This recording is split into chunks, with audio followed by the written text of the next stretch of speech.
ये भागवत क्या करती है, ये भागवत क्या करती है। देखिए 5-6 फुट का, 7 फुट का, 4 फुट का, 4.25 फुट का आपका शरीर है, बोलना पड़ेगा महाराज। ये भागवत क्या करेगी, क्या करेगी।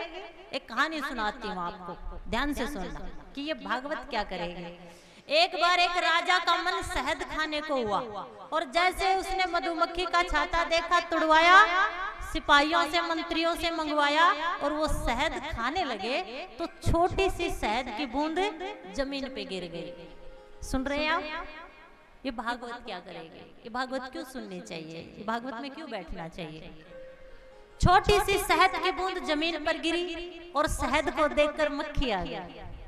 जैसा जिसका चरित्र होता है वैसा ही उसका मित्र होता है। मक्खी आई, एक मक्खी को देखकर बहुत सी मक्खी आई, बहुत सी मक्खियों को देखकर छिपकली आ गई, बोलना पड़ेगा हमारा।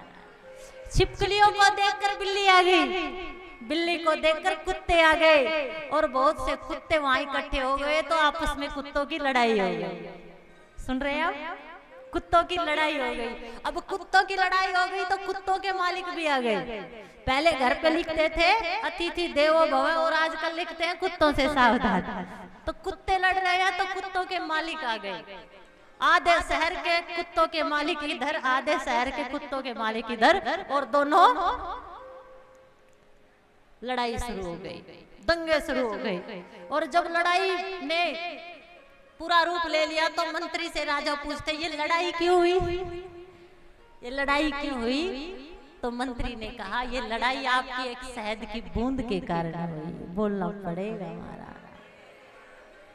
इसलिए आपको सोच समझकर इस जीवन को जो परमात्मा ने दिया है, जो मृत्यु तक है, ये सच्चाई है। जन्म हो चुका है लेकिन यह जीवन मृत्यु तक है और उसके बीच के जीवन को आपको बड़े सोच समझ से जीना होगा। शहद की एक बूंद ने इतना घमासान मचा दिया, हजारों पशु पक्षियों की जान ले ली, हजारों व्यक्तियों की जान ले ली, एक भयंकर युद्ध छिड़ गया। ऐसे ही आपके पास एक बुद्धि भी है, बोलना पड़ेगा महाराज।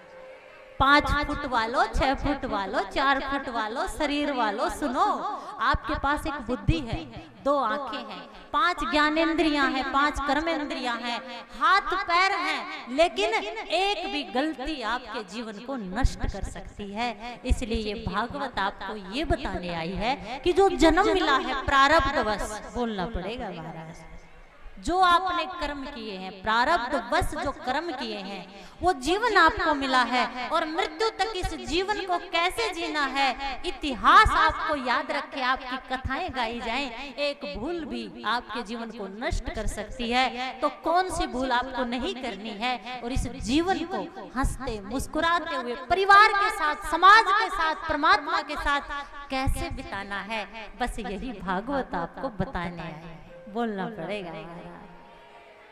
समझ आया।